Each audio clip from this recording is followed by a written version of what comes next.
You just realized your business needed to hire someone yesterday. How can you find amazing candidates fast? Easy. Just use Indeed. Stop struggling to get your job post seen on other job sites. With Indeed sponsored jobs, your post jumps to the top of the page for your relevant candidates, so you can reach the people you want faster.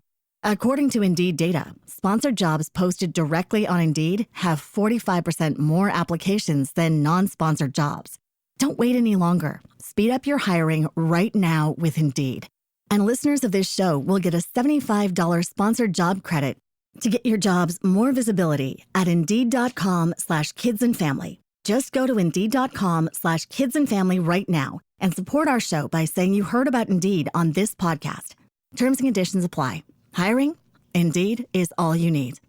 Are you ready to learn the 3 secrets to launching a successful podcast? Hi, I'm Bill, a recent client of the Podcast Mogul. If you've been thinking about starting a podcast but aren't sure where to begin, he's got you covered. He is hosting a free webinar where he will share the 3 secrets that can help you launch, grow, and monetize your podcast without any fancy equipment or technical headaches. Click the link in the show notes to save your spot now and let him help get your podcast off the ground. Welcome to Invest in Yourself, the Digital Entrepreneur Podcast. Join the podcast mogul Phil Better as he interviews successful entrepreneurs that make their living in the digital world. Now, let's join your host, Phil Better, and his special guest today on Invest in Yourself, the Digital Entrepreneur Podcast. Ladies and gentlemen, welcome back to Invest in Yourself, the Digital Entrepreneur Podcast. I am, of course, your host with the most, Phil Better, the podcast mogul, the guy who wants to help you learn about podcasting. Today, I'm very happy to have Christine Hansen from Christine Means Business on the show today, and she's going to tell us all about her journey in the digital world and becoming a digital entrepreneur. Christine, thank you so much for being a guest and welcome. Well, hello, Phil. I'm absolutely honored to be there. Excited to see where this is going to go. Awesome.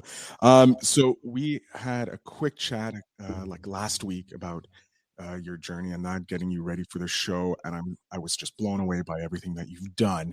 So really happy to have you on the show. And so I want to just start off. How about you do a quick introduction to my audience and let them know a bit about yourself?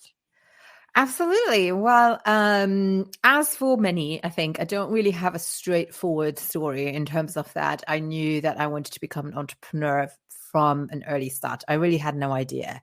Part of it, and I always have to explain this because I think it's really important, is that in Luxembourg, where I'm from, entrepreneur doesn't mean what it means in English, like a small business creator, or, it's not. It's more of a project developer in the building industry. So building malls, building highways, building football stadiums, building multiple houses, that's what we call an entrepreneur. And so for the longest time, I didn't even know what entrepreneurship really is. I did study English literature in the UK, but, Shakespeare didn't really talk about Tony Robbins. No, he left that out. He left that out. So there was a lot of things that I didn't quite know, the same as mindset. I had no clue. And so I come from an academic family, academic background. I did my university degrees, and then I did an academic career as well until I had my daughter. And I'm not a born mother. I don't like children per se. And so when I had her, I really wanted to prepare myself, especially in the sleeping department. I wanted to have a baby that sleeps. And so I stumbled on baby sleep. And one day, after she was born, a great sleeper, I received a newsletter which led to a page which now I know was a very persuasive sales page with all the persuasion elements in there, that they were taking on applications, of course, for certifying sleep consultants. And I looked at that page and it drew the perfect picture of independent lifestyle. They had calculations of the insane amount of money you could do. They said all the right things. Like, it was a great page. And for me, I was suddenly, oh my God, this exists. I had never considered building a life that way. But once I had the image in my head, I knew I can never go back. And so I started my first company, Sleep Like a Baby, really figured out I don't like babies. So after a year, I stopped and I pivoted to working with adults and sleep, because sleep, I realized, is a great niche. So I founded Sleep Like a Boss. It took me around a year and a half to really develop my own methodology because there was so much missing. Built that company and realized, again, I love building businesses. I don't necessarily am that interested in the whole health aspect. It's just not necessarily my world. So I franchised it out. This year, we onboarded a new CEO. One of my team members is now the CEO. And I focus on Christine Means Business, where I help and consult and coach people who want to grow or start a business online. So if someone asks me, is this what you'll be doing forever? Definitely not. I consider myself a serialpreneur. I will always have projects. I also have a business tripper community where I travel with entrepreneurs. And I think I will always have different projects. It's just my nature. So yeah, but during those, it's been nearly a decade. During those years, a lot has changed. A lot of things have, how shall I say, proven themselves. A lot of things have not. Mm-hmm. And it's really, the more experience you have, the more you see how you work, how other people work. The more I filtered it down to the essentials, but really learned to adapt things to my clients and help them understand how they can adapt them to who they actually are. I love that. And you are technically following the definition of entrepreneurship from Luxembourg because you are building businesses so that That other is people, true. so you kind of fit that Luxembourg definition. If I tell someone here I'm an entrepreneur, they have no idea what I mean because they know that I don't have anything to do with cranes or with, like building substances. And they're like, what do you mean? That is not a profession, So I have to explain, have small businesses. It's not a thing here at all. No. I have a few friends from Luxembourg and they mention that like entrepreneurship isn't the same thing that you're doing, Phil. You're not really building isn't. businesses. So, but what made that spark? Like you said that you've always wanted to go into entrepreneurship, but not necessarily the style that is in Luxembourg. What made you decide, you know what, I want to, like, yeah, you talked about that sales page, which is so important that entrepreneurs sometimes don't find out about until it's like sometimes like years later, like, wait, I need a sales page? What is this? It's so funny when I look at it now. Like now I know that it's a sales page, right? But at the time oh my God, I was so new. It was like, this is telling me what I want. Yes, this is exactly it. I've fallen down those rabbit holes as well. And you're like, this is going to save me a whole bunch of problems or solve all my things. Yeah. After a while, when you created your own, when you work with copywriters, you see right through it, right? You see, this is bullshit. This is bullshit. This is unrealistic. This cannot work. This testimonial has been tweaked or taken out of context, It's experience. But in the beginning, it's kind of part of the journey that you leave some money on the table because, you were convinced by something that was maybe too good to be true. Let's put it that way. Hopefully not, but it just is a reality. But I think for me, it showed me what is possible. And then you see people do it, I think then you dive into that community and you see people doing it. And I think that's what changed. I mean, I immediately, when I started looking into it, I was quite lucky. I stumbled upon Skillshare, I think, and I saw a masterclass by Seth Godin, guru in marketing, and everything is said. I was like, this is so interesting. And marketing is something I love doing. I love picking it apart. I love looking at things and analyze them really quickly. And it's just a world that I was much more passionate about than what I was doing on the daily. Not that it was making me miserable, but there was no comparison in the enthusiasm that I felt. And the other thing that I really enjoyed was that you are the only person you need to bank on. If things go wrong, it's you have no one else to blame or to support or cherish on than yourself. That's also a concept that I really liked because I always say I'm the best boss I ever had, so. Yeah, it's, I'm still early in my entrepreneur journey, but it is, like you said, you are your best boss because you know exactly what motivates you. You know exactly what will push you to the next level. You have all the keys to your kingdom. And so when you're your own boss, you know how to motivate you as an employee, but also how to get the best out of you. So yes, I fully agree. When you're an entrepreneur, you are the best and worst boss you And the can be. worst, exactly. Yeah. I want to go back. Like, what was it that sparked your why? Like, why did you want to be an entrepreneur? Like you said earlier that you've always had that dream, but what was it that like cemented like, okay, I want to be an entrepreneur. I want to be my Honestly, own boss. I'm going to say what a lot of people don't say or say is not the right motivation, but it was money.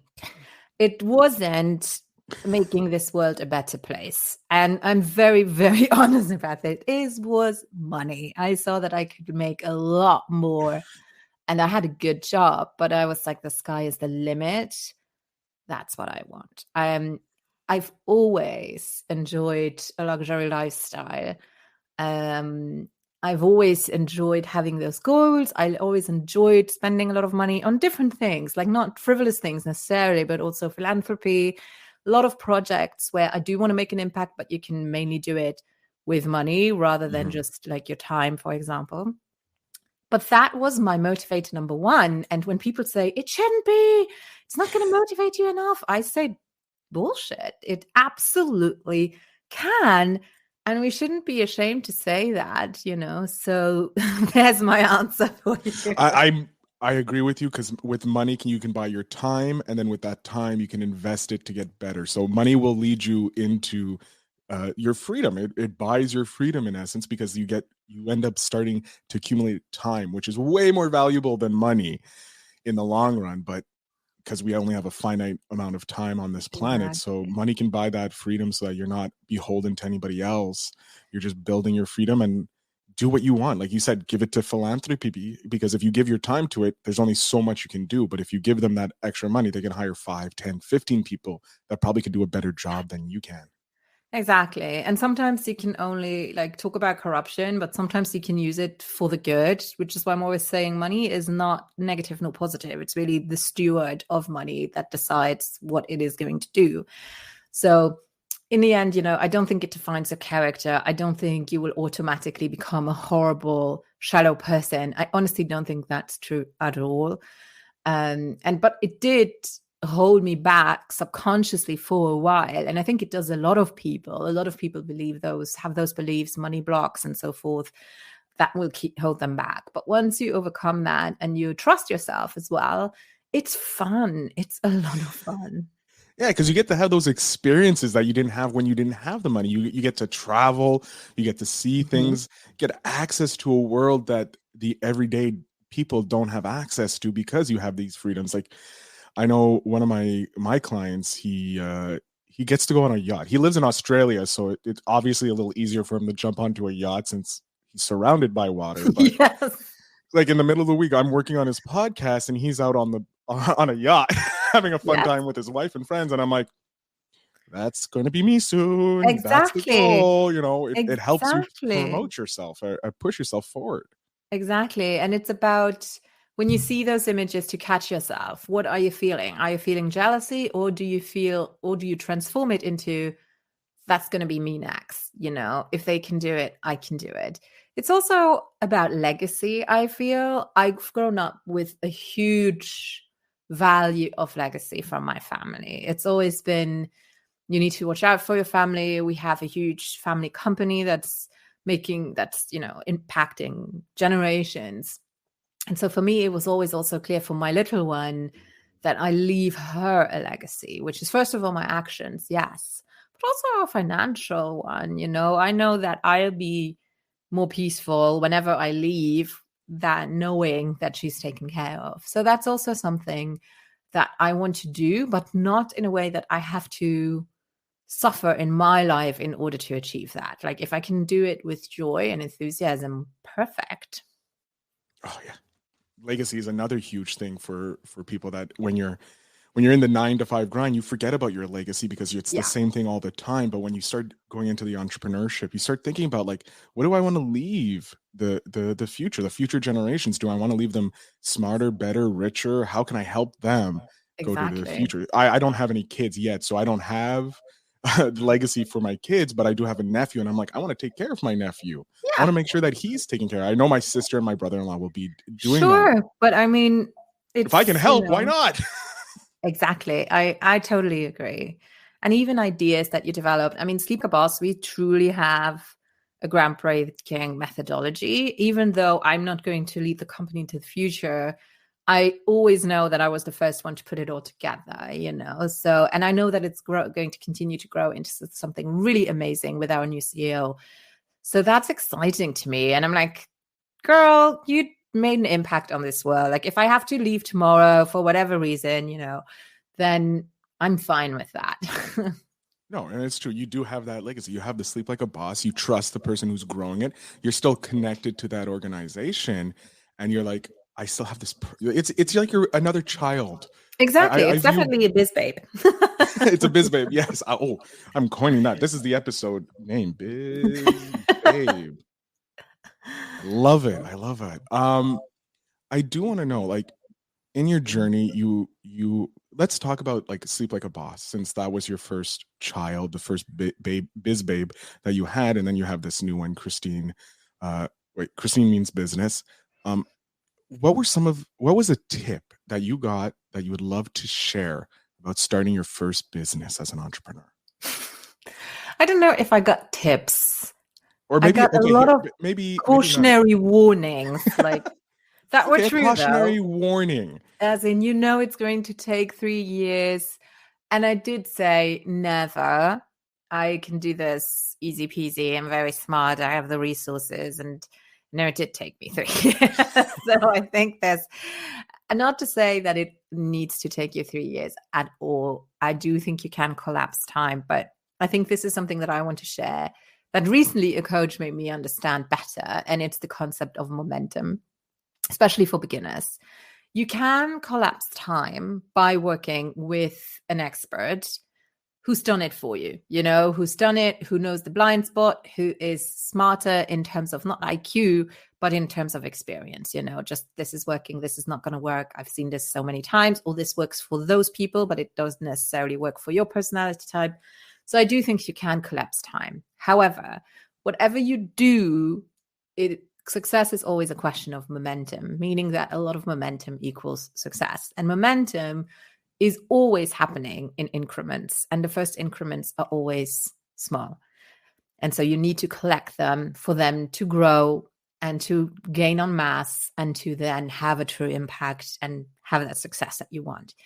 Now, you can collapse time, as I said, but however you turn and twist and spin it, it is going to take time. There's no way around it. Yes, when you have the resources, you can use ads, you can control it a little bit, but no matter what you do, you are being born first. Like, you're born in internet land, online, or brick and mortar, doesn't matter.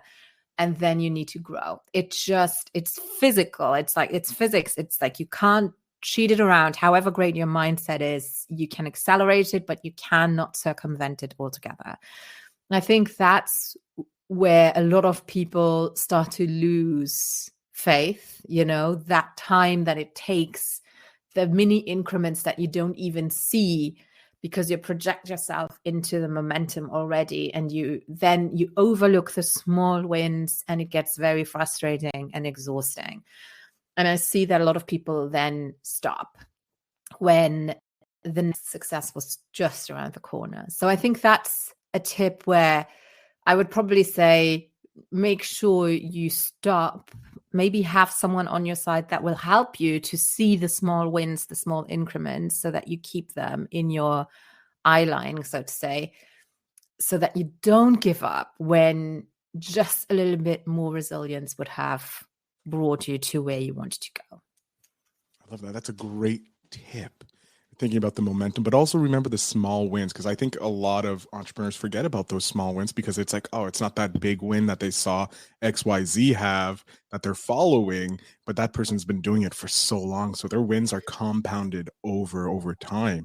Like Exactly. Albert Einstein, compounding is the biggest, it's the 9th wonder of the world, or the 8th wonder of the world. Exactly. And it's really what I mean in practical terms. It's the one Instagram follower you get, even if it's just one a week, it's one person a week, it's great, or group programs where people are in groups themselves with hundreds of people.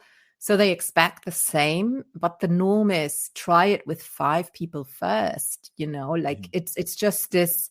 I feel we're very disconnected with how you grow, with what you want to do first, and that you can't necessarily always skip steps. It's very difficult to do.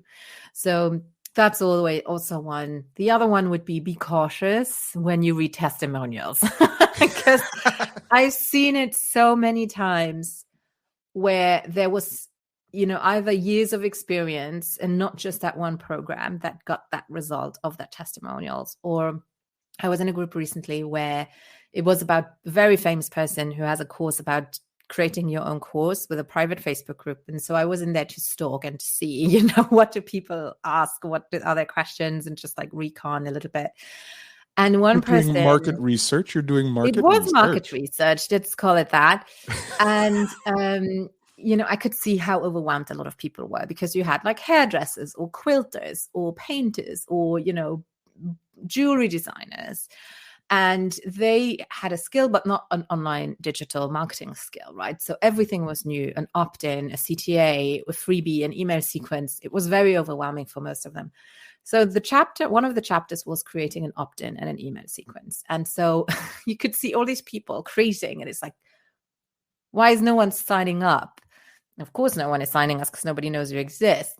But then you have one person, I just created it and I had 700 signups last week. And everyone is like, what email software did you use? Can I have a look at your freebie?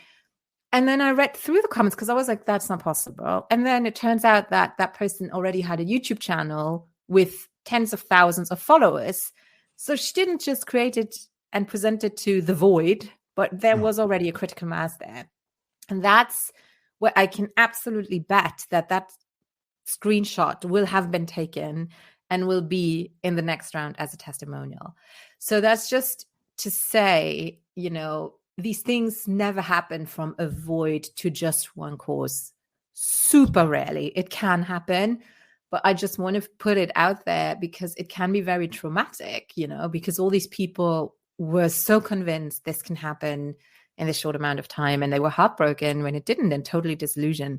So that's one huge, huge word of caution. And if you have a doubt, reach out to the people and ask them about the testimonial. Hey, I read your testimonial. Would you still recommend it? Because sometimes those testimonials are years and years old and things have changed, or they had the same course when it launched the first time for like $200 and now it's 2,000, so maybe they say for 200, it's great, but for 2,000, I probably wouldn't purchase it again. So that is really where I'm very, I don't know, maybe strict in terms of, saying how it is. But unfortunately, that is the world in the online space. Yeah, it's we're still living with this trust issue, because the testimonials do give trust, but they also can give false trust to people, and you have to watch out for that. And I'm glad you're saying watch out for the not necessarily the misrepresentation in the testimonials, but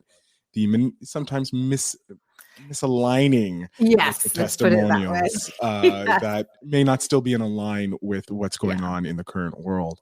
And I'm glad that you brought that up. That's an amazing tip, because just like you said, like when you fell onto your first landing page, the testimonials may have sold you on it, but it may not be necessarily true anymore with those same testimonials. So it's always very interesting to hear that. And it's true. You always, when you do start moving on in the business world, updating your testimonials as you grow, that can help you keep fresh, and you're not misaligning yourself with other people, trying to con people into still believing that your $200 program 5 years ago is worth the $2,000 that it is now. Exactly. Unless you really added something fantastic. But if it's not, very often what I see is actually that people take things away and make it more expensive, because yes, they have more experience. But yeah, that's another story. That's a whole different episode on the show.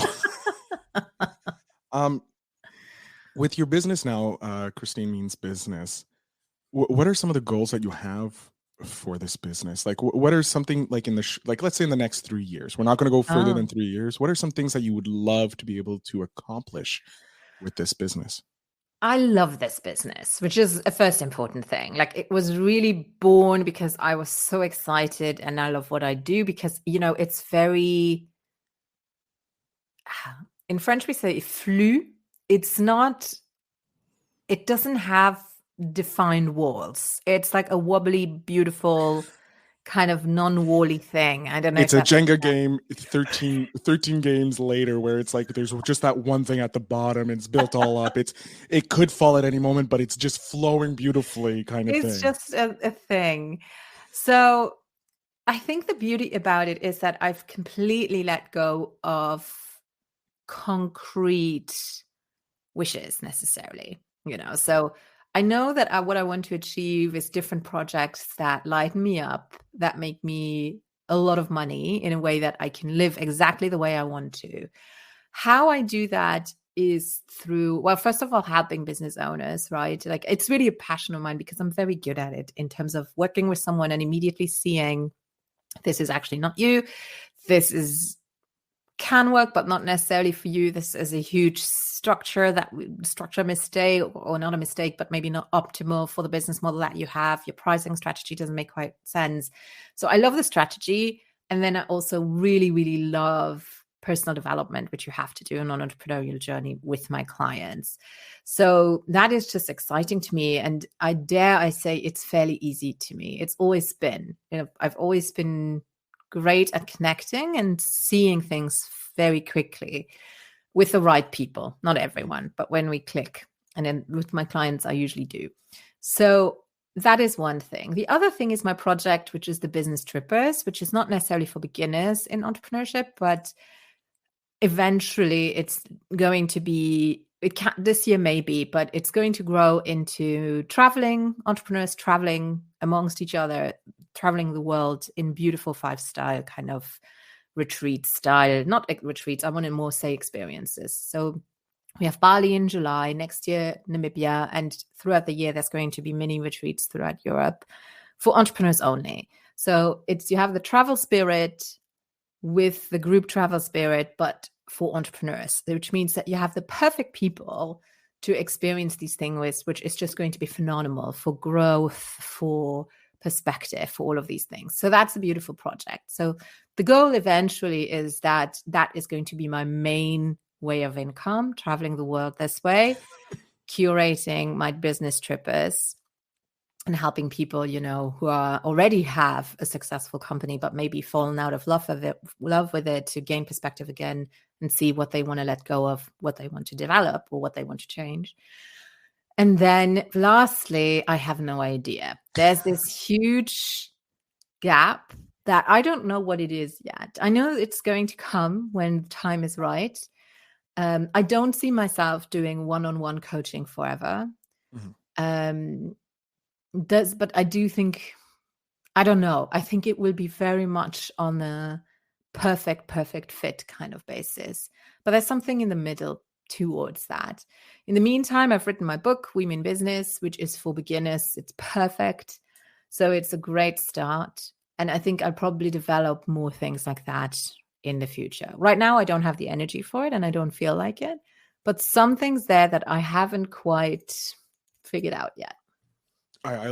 So first of all, I love the idea of this group entrepreneur trips that not only you can learn about your business or you learn to fall back in love with your business, but you also get these amazing business connections and also get to experience these wonders around the world, like going to Bali, going to Namibia. And I think that will help revitalize people's love for going back into business, because a lot of entrepreneurs just dive straight in. They just live their business 24/7. Like we were talking before, where how Tuesdays and Wednesdays are my day I record episodes, and you're like, wow, that's a lot. And I think it is a lot, and it's not sustainable over a long period of time. But I think a lot of entrepreneurs, they dive so deep into their business and they're so enveloped into their business, they forget to take that time to step back and enjoy the world.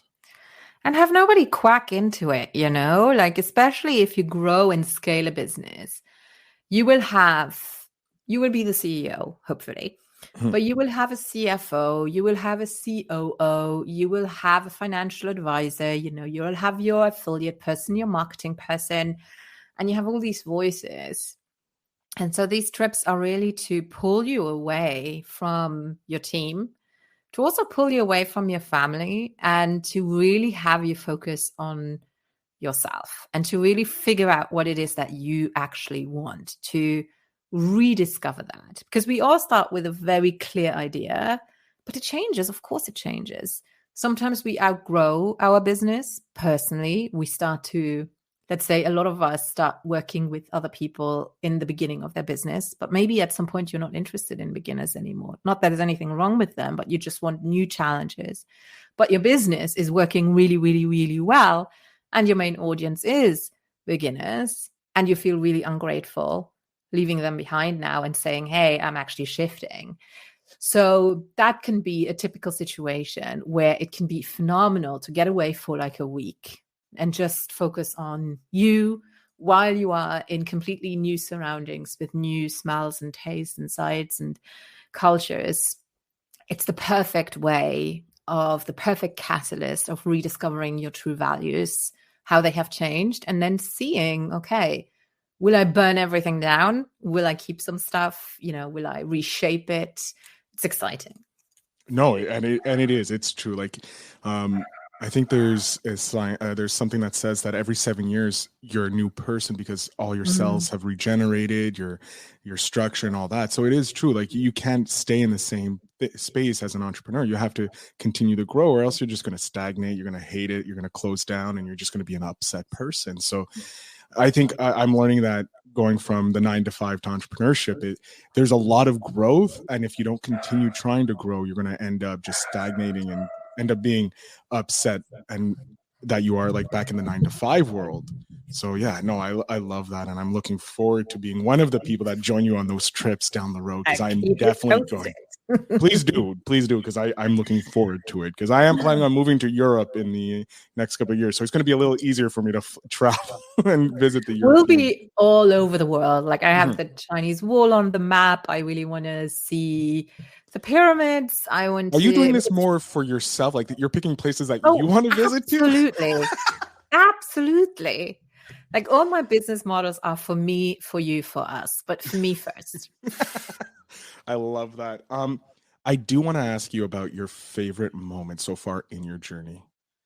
The moment that you just like, when you're having a low point, or you talk about with your friends, like someone says, so what do you love about your business? And you just go to that moment and it just brings a smile to your face, because either it's someone you've helped or it's something that just sparked a creativity for yourself. What is like one of your favorite moments in your journey? It's not one moment. It's literally pretty much every morning, because I get up at 9:30. I put my morning robe on, and I walk down to the kitchen, and I eat 2 fried eggs on a piece of bread with my coffee, which means it's around 10:30 by the time I finish. And I grab another cup of coffee, and I sit on my couch with my dog and start my phone in my morning robe. And I usually am in my robe until like 12. And every morning, I freaking love it, because I'm not a morning person at all. And I enjoy and I'm grateful every morning that I'm able to do that I can take those mornings off pretty much every single day. That is the bomb. No, that does sound amazing. And it is a great moment, because you get to reflect on who you are. You get to help plan and connect with yourself. You take that time to be in your place before you have to go into the rushing of the day and dealing with all the stressors that may come from the unknown. I love that. That is a great moment. And I don't think many people realize how important just taking a few hours in the morning or throughout the day just to be yourself and take care of yourself. That's awesome. Yeah, no, it's because I know that if I do too much in the morning, I'll be useless all afternoon. So instead of being miserable in the morning and useless in the afternoon, I just take my time, completely cherish it in the morning, and I'm productive, happily productive in the afternoon and early evenings, because I often, because of the time zone, difference. I do work a lot till like 7 p.m., sometimes 8 p.m., very rarely, but I sometimes do. So that's my joy of entrepreneurship, to structure your business in a way that is my forte is structuring business that are very, very simple, that allow you therefore to have as much time as you can. So I have my sprints, but I have a lot of downtime too. I like that, because you look at it more as a marathon than just a sprint. You have to go fast sometimes, but overall, you can't sustain that speed. And I think a lot of people forget that. I can't, I don't think it's every personality type, but mine is definitely hopping from flame to flame. And in between, there's a lot of just chillaxing time. I like that. No, that kind of feels the same for me, but I don't know if I'm ready to stop jumping from flame really quick. Because there's so much to do. So much to do. I do want to ask you, you're writing a book, or you just wrote a book. What was the process like for writing that book?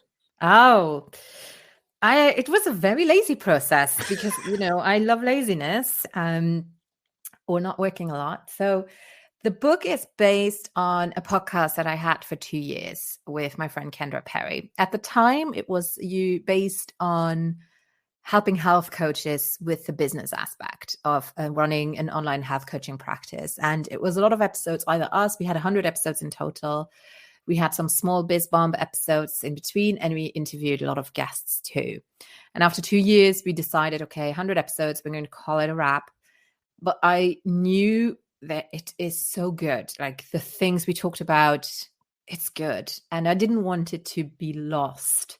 So what I did, because I hate writing, is I hired a ghostwriter. I hired also a publisher that I've worked with before. I published another book with them before, for Sleep Like a Boss. And it was a year-long project. So I said, we have a year, no hustle. And so my ghostwriter listened to the episodes, and she knows me personally very well too. So all we did was we adapted the transcripts to how I speak, basically, so it's when people always like, now they say, I read the book and I can hear you speaking. It's very much me. And then obviously the chapters from the contributors or from the experts who wanted to be featured in the book, they're obviously written in the tone that they speak, and it's their wisdom and their knowledge. But that's how it got created. So for me, it was actually a very laid back process because we had a lot of time. I honestly didn't need to do that much because it was all done already. And we just launched it. So we launched last week, and it is a #1 bestseller on Amazon in 3 categories. And we featured in best-selling categories in 6. We are in the top 10. Wow. So, and the #1 new release in business and marketing. So we did really, really well. And I honestly think it's the first book I wrote. I never talk about it because I don't like it. And I wrote it just because I was advised to do it as a lead magnet. And this one, it got created because I honestly think it's the perfect book when you start out. It goes from a glossary to what all of these words mean. Like we said before, a freebie, opt-in, email sequence, CTA. Yeah.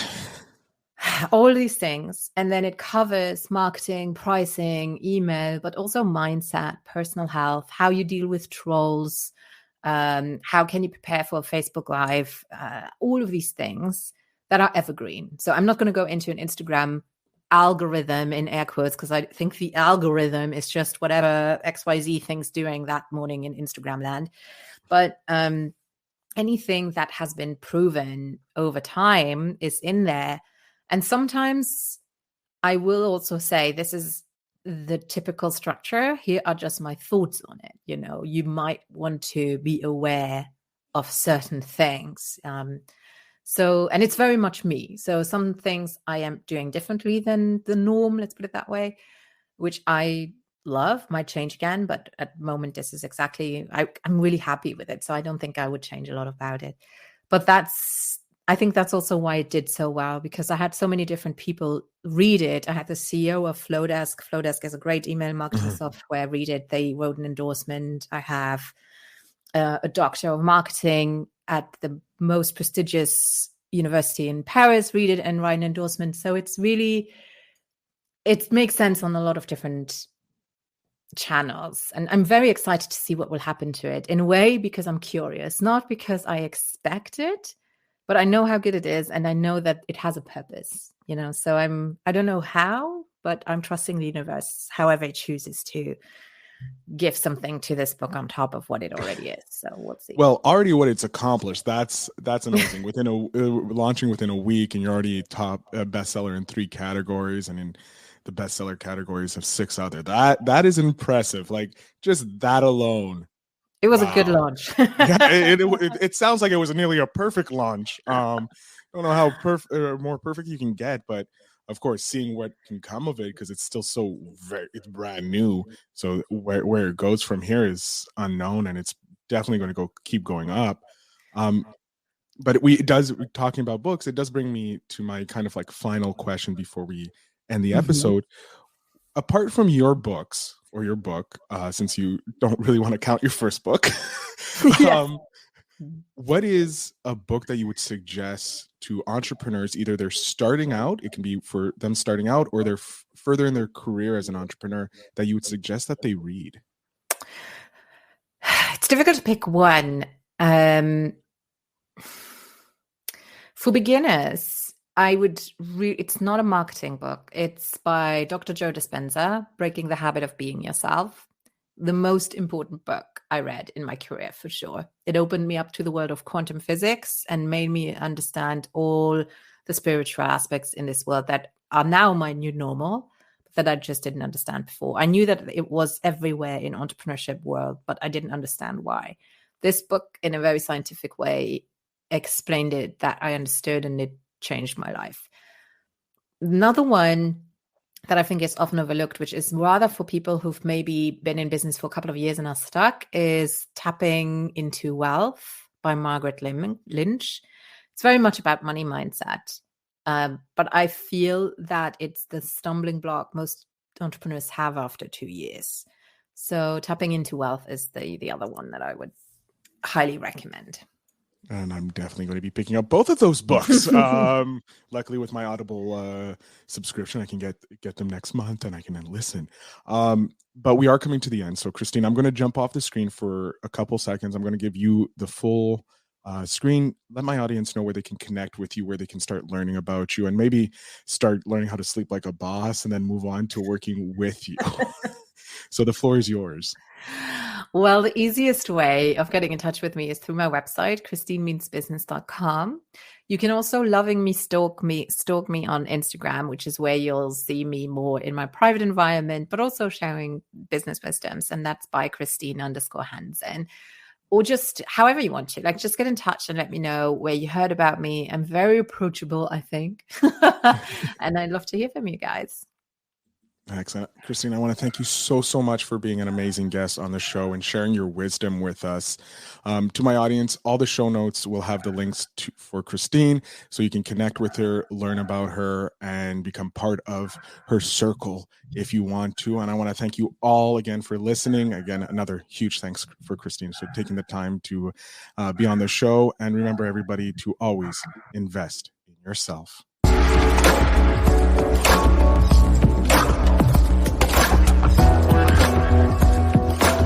Thanks for tuning in. Now it's time to take the next step. When you're ready to dive deeper into how to launch, grow, and monetize your podcast, Phil's got something special for you. Join him for a free webinar where he'll reveal the 3 secrets that have helped countless entrepreneurs succeed in podcasting. Click the link in the show notes to save your spot, and let's turn your podcasting dreams into reality. You just realized your business needed to hire someone yesterday. How can you find amazing candidates fast? Easy. Just use Indeed. Stop struggling to get your job post seen on other job sites. With Indeed sponsored jobs, your post jumps to the top of the page for your relevant candidates, so you can reach the people you want faster. According to Indeed data, sponsored jobs posted directly on Indeed have 45% more applications than non-sponsored jobs. Don't wait any longer. Speed up your hiring right now with Indeed. And listeners of this show will get a $75 sponsored job credit to get your jobs more visibility at Indeed.com/kidsandfamily. Just go to Indeed.com/kidsandfamily right now and support our show by saying you heard about Indeed on this podcast. Terms and conditions apply. Hiring? Indeed is all you need.